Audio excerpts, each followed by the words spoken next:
오늘 본문은 온 땅을 휩쓸고 간 홍수가 점차 줄어들어 마침내 육지가 드러난 사실에 대하여 소개하고 있습니다. 40일간 쉴 새 없이 내린 폭우로 온 땅의 생물을 모두 멸절시키신 하나님께서는 이제 그 진노를 거두시고 온 땅을 뒤덮고 있던 물을 점차 줄어들게 하심으로 세상을 다시 회복시키셨습니다. 이 일을 통해 하나님의 징계는 죗값을 치르는 것이 목적이 아니라 회복이 목적임을 분명하게 확인하게 됩니다. 먼저 하나님이 노아와 그와 함께 방주에 있는 모든 들짐승과 가축을 기억하셨다고 말씀합니다. 사실 하나님께서는 지금까지 노아와 방주에 있는 모든 들짐승과 가축들을 구원하시고자 여념이 없으셨습니다. 좁은 방주에 수천 수만의 동물들이 한 곳에 모여 있었으니 또 그들을 먹여야 했으니 얼마나 그 환경이 힘들었겠습니까? 하나님의 손길이 없었으면 1년이라는 기나긴 시간 동안 그 좁은 공간에서 살아남을 수 없었을 것입니다. 하지만 노아와 그의 가족의 입장에서 본다면 하나님께서 그들을 잊으신 것이 아닌가 생각될 수도 있었습니다. 왜냐하면 하나님은 대홍수로 세상을 멸절시킨 뒤로 계속해서 침묵하고 계셨기 때문입니다. 하지만 하나님은 결코 그들을 잊지 아니하시고 침묵하고 계시는 동안에도 그들을 보호하시고 안전하게 지켜주셨습니다. 그러므로 여기서 기억하셨다는 말은 하나님께서 노아를 위해 행하실 다음 단계의 일을 생각하셨다는 의미로 이해하는 것이 좋습니다. 이처럼 하나님은 당신의 택한 백성에 대해서는 어떤 경우에도 잊지 않으십니다. 하나님께서는 우리가 심한 고난으로 인해 신음하며 하나님께서 우리를 잊으셨다고 생각하는 그 순간에도 우리를 지켜보시고 보호하시며 우리를 위해 행하실 다음 단계의 일을 생각하고 계십니다.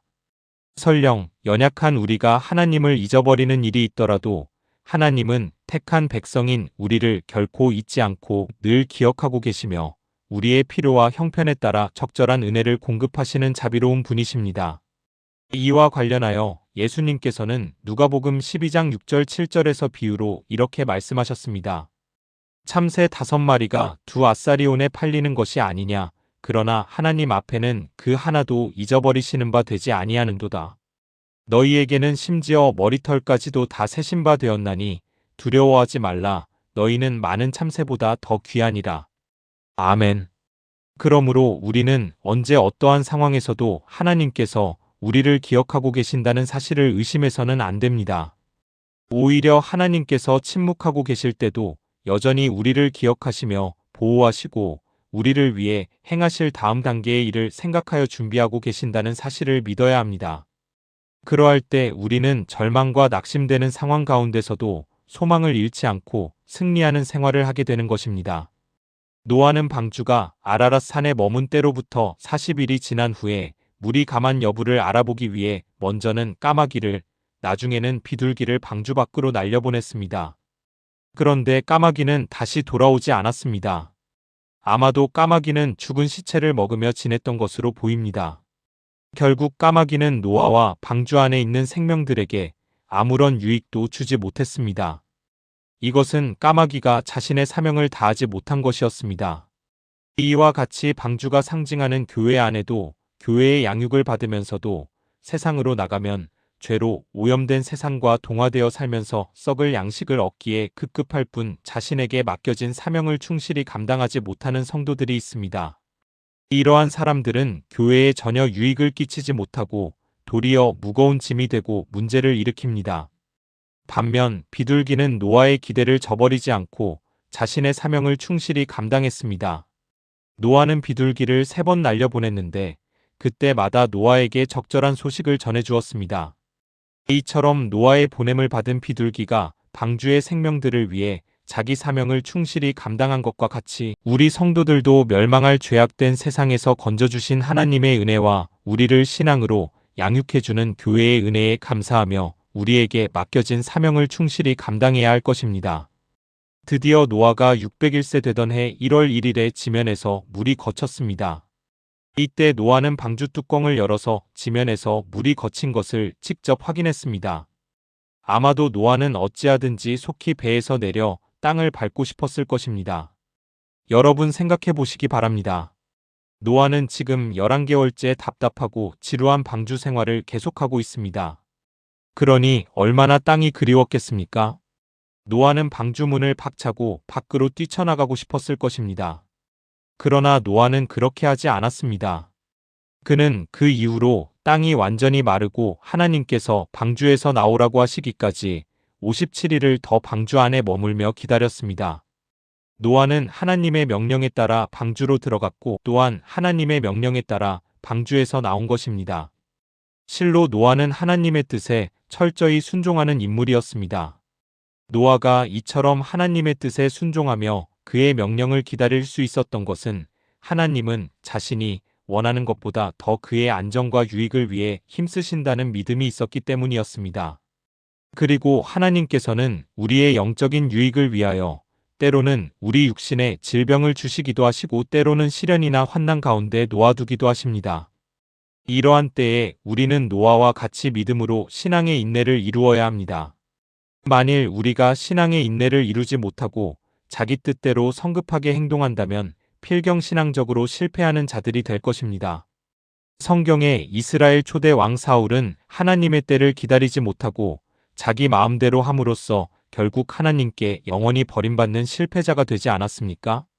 그러므로 우리는 끝까지 하나님의 말씀에 순종해야 합니다. 그러할 때 노아에게 생육하고 번성하는 축복을 베푸신 것처럼 우리에게도 동일한 축복을 베풀어 주실 것입니다. 방주에서 나온 노아는 무엇보다도 가장 먼저 하나님을 위하여 단을 쌓고 번제를 드렸습니다. 이는 인생의 제일 되는 본분이 무엇인지 잘 교훈해 줍니다. 사실 노아는 방주에서 나오면서 참으로 할 일이 많았을 것입니다. 그는 무엇보다도 홍수로 인해 아무것도 존재하지 않게 된 세상에서 의식주 문제를 해결하는 것이 시급했을 것입니다. 그러나 만사를 제쳐두고 먼저 하나님께 감사와 헌신과 사죄의 제단부터 쌓은 것입니다. 그는 대홍수 사건을 통해 인간의 생사와 복은 오직 하나님께 달려있음과 그러한 하나님을 떠나서는 인간의 어떠한 노력이나 수고도 허무만 남긴다는 진리를 뼈저리게 깨닫고 하나님과의 바른 관계를 설정하기 위해 무엇보다도 먼저 하나님께 제단을 쌓았던 것입니다. 여러분, 노아를 일컬어 의인이라고 하는데 의인이란 하나님과 바른 관계를 가진 자라는 뜻입니다. 하나님과 바른 관계를 맺고 있는 자가 곧 의로운 자입니다.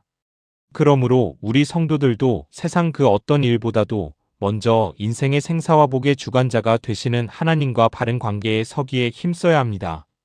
하나님과의 바른 관계를 갖지 못한 상태에서 하는 일은 다 허무할 뿐입니다. 하나님께서 세우시지 않으면 세우는 자의 수고가 헛되고 지키는 자의 깨어있음이 허사라는 사실을 기억하는 자만이 형통한 삶을 살 수 있게 될 것입니다. 하나님께서는 노아의 제사를 받으시고 다시는 사람으로 인하여 땅을 저주하지 않겠다고 약속하셨습니다. 그리고 그 이후로 사람의 마음이 계획하는 바가 어려서부터 악하기 때문이라고 하셨습니다. 그렇기에 이러한 인간을 하나님께서 공의대로만 대한다면 이 세상에는 홍수 심판과 같은 대대적인 심판이 끊임없이 반복되고 결국 인간은 멸망하게 될 것이므로 지금부터는 자비와 긍휼로 대하시겠다는 의미를 내포하고 있는 것입니다. 그리고 이 자비와 긍휼이 결국 예수 그리스도께서 이 땅에 오심으로써 완전하게 성취되었습니다. 하나님께서는 자신의 독생자를 희생 제물로 삼아 인류에 대한 하나님의 공의의 심판을 구원으로 바뀌게 하셨던 것입니다. 이 사랑을 가슴에 품고 오늘도 감사함으로 하나님께 기쁨을 안겨드리는 우리 모두가 되기를 예수님의 이름으로 축복합니다. 기도하겠습니다.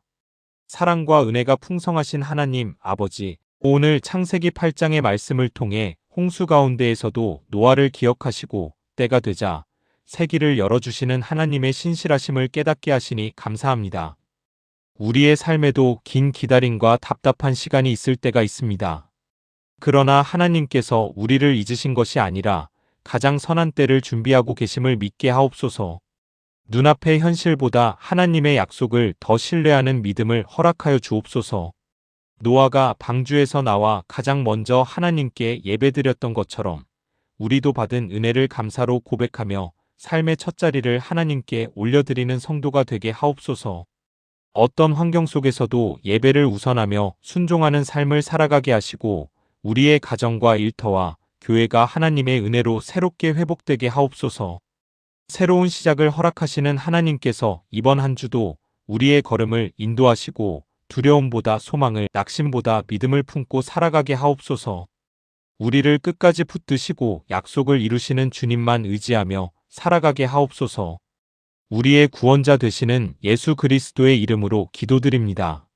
아멘.